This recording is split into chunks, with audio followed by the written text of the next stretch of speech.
আপনি শান্ত হন, আপনার দাদা সুস্থ হবে। এখন আপনি বলেন, একে কি করব? মেরে ফেলবো নাকি আগুনে পুড়িয়ে মারবো?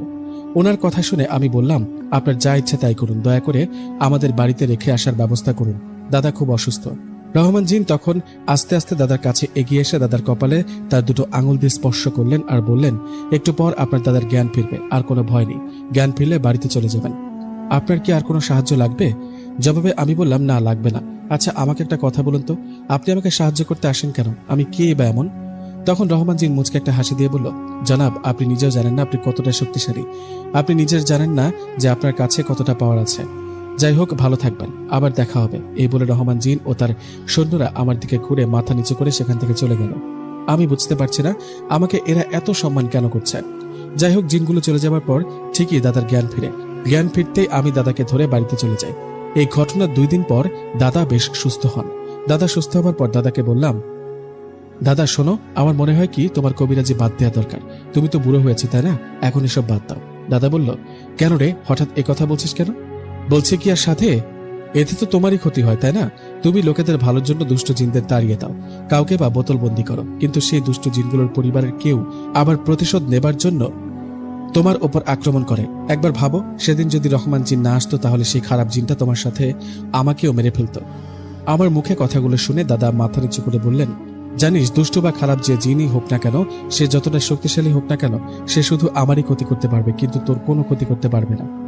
মানে? কেন দাদা, আমার ক্ষতি করতে পারবে না কেন? কারণ তোর পেছনে শক্তিশালী একজনের হাত আছে। সে থাকতে কোনো খারাপ জিন তো কিছুই করতে পারবে না তোর। দাদার কথাগুলো শুনে অবাক হয়ে দাদাকে বললাম, দাদা আমাকে বলো, আমার সাথে কে আছে? আমি কিভাবে শক্তিশালী হলাম? তোমার মতো সেই রহমান জিনও বলেছিল আমি নাকি অনেক শক্তিশালী।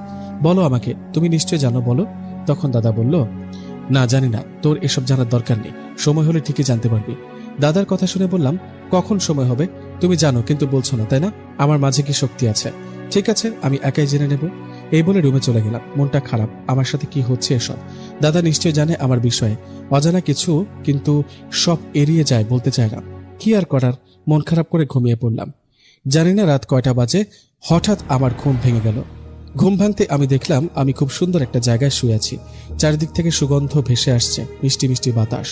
এত সুন্দর জায়গা কখনো দেখিনি। হঠাৎ একজন সাদা জুব্বা পরা কেউ আমার কাছে এসে বলল, বাদশাহ হুজুর, রানী রোয়ানা আপনাকে ডাকছে, চলুন ওনার সাথে দেখা করবেন। ওনার কথা শুনে মনের অজান্তে চলতে লাগলাম ওনার সাথে। উনি সুন্দর একটা বাগানের মাছ দিয়ে আমাকে একটা রাজপ্রাসাদে নিয়ে ঢুকলেন। আমি জিজ্ঞেস করলাম, এটা কার রাজপ্রাসাদ? তখন তিনি আমাকে বললেন, এটা আপনার রাজপ্রাসাদ বাদশাহ হুজুর। ওনার কথা শুনে অবাক হয়ে জিজ্ঞেস করলাম, আমার মানে কি বলেন এসব আবল তাবল? তখন উনি বললেন, সত্যি বলছি, আসুন আমার সাথে।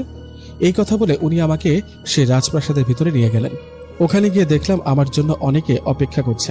সবাই দেখতে সুন্দর, মানুষেরা তো এত সুন্দর না। ভাবছিলাম আমি কোনো স্বপ্ন দেখছি না তো, এসব কি হচ্ছে। ঠিক তখনই ঘোমটা দেওয়া সুন্দর পোশাক পরা একজন মহিলা ভেতর থেকে বেরিয়ে এলেন। ওনাকে দেখে সবাই মাথা নিচু করে সম্মান জানালেন। আমার পাশে থাকা একজনকে জিজ্ঞেস করলাম, কে উনি? তখন তিনি বললেন, উনি আমাদের রানী। রানী কথাটা শুনে আমিও মাথা নিচু করতে যাব, ঠিক তখনই রানী রোয়ানা আমাকে বললেন, থাক বাবা, তোমার মাথা নিচু করতে হবে না। এই বলে উনি আমার সামনে আসলেন, এসে তার মাথা থেকে ঘোমটা সরালেন। ঘোমটা সরাতে দেখলাম খুব সুন্দর একজন মহিলা খুব মায়াবী দৃষ্টিতে আমার দিকে তাকিয়ে আছে। হঠাৎ আমার মাথায় হাত বুলাতে বুলাতে বললেন, কেমন আছো বাবা? তোমার দাদা দাদি ওরা কেমন আছে? ওনার কথা শুনে কিছু না বলে ওনার দিকে তাকিয়ে রইলাম। কেন জানি না ওনাকে দেখতে ভালো লাগছিল, কেন জানি না ওনার জন্য খুব মায়া লাগছিল।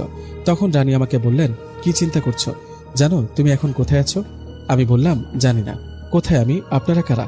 তখন উনি আমাকে বললেন, ভয় পেও না, এখানে কেউ তোমার কোনো কিচ্ছু করবে না। তুমি জিনদের রাজ্যে আছো এখন। তোমার আশেপাশে যাদের দেখছো সবাই জিন, আর আমি জিন ও পরীদের রানী রোয়ানা। ওনার কথা শুনে মনে হলো আকাশ থেকে বললাম, এটা কি আসলে বাস্তব নাকি স্বপ্ন? ভয় ভয় ওনাকে বললাম, আমার কাছে কি চান? আমি তো মানুষ, আমাকে এখানে নিয়ে আসার কারণ কি? তখন উনি আমাকে বললেন, এটা তোমারই রাজপ্রাসাদ, তুমি হবে এই সব জিনদের বাদশা। ওনার কথা শুনে বলে উঠলাম, কি? আমি জিনের বাদশা হব? মানে কি? আমি কেন বাদশা হব? তখন রানী রোয়ানা আমাকে বললেন, সময় হলে বুঝবে, এখন বলো তুমি কি চাও, কেমন লাগছে রাজপ্রাসাদ? জবাবে আমি বললাম, জিনদের রাজ্য অনেক সুন্দর, কিন্তু আমি বাড়িতে যেতে চাই। আমার দাদা দাদি চিন্তা করছে নিশ্চয়ই, আর আমি ছাড়া ওদের কেউ নেই। আর হ্যাঁ, আপনি কে সত্যি করে বলেন তো? তখন উনি আমার দিকে তাকিয়ে মুচকে একটা হাসি দিয়ে বললেন, তোমার দাদাকে জিজ্ঞেস করো, উনি বলবেন। এখন যাও, পরে তোমাকে আবার আসতে হবে। এই কথাটা বলার সাথে সাথে আমার আর কিছু মনে নেই। জানি না হঠাৎ কি হলো আমার। আমি চোখ মেলে দেখি ঠিক আমার বিছানায় শুয়ে আছি। দিন হয়ে গেছে। আমি তাড়াহুড়ো করে উঠে এক দৌড়ে দাদার কাছে চলে গেলাম। আমাকে দেখে দাদা বললেন, কিরে, কি হয়েছে, তোর ভয় পেয়েছিস নাকি? তখন আমি বললাম, শুধু ভয় না, অনেক কিছু ঘটে গেছে, তুমি শুনলে অবাক হবে। তখন দাদা বললেন, কি হয়েছে বলতো একটু শুনি। দাদার কথা শুনে সব ঘটনা দাদাকে বলতে যাব, ঠিক তখনই দেখলাম দাদি আমার দিকে তাকিয়ে কান্না করছে। দাদির কান্না করা দেখে দাদাকে বললাম, দাদি কান্না করছে কেন, কি হয়েছে?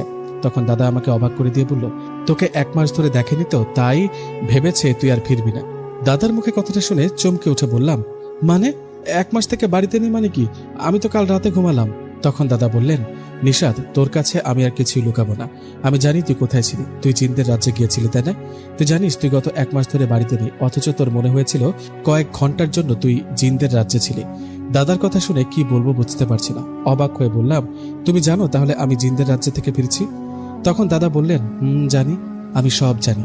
আর তোকে আজ একটা কথা বলি, তুই তো তোর জন্মের পর তোর মাকে দেখিসনি। তুই জানিস তোর মা মারা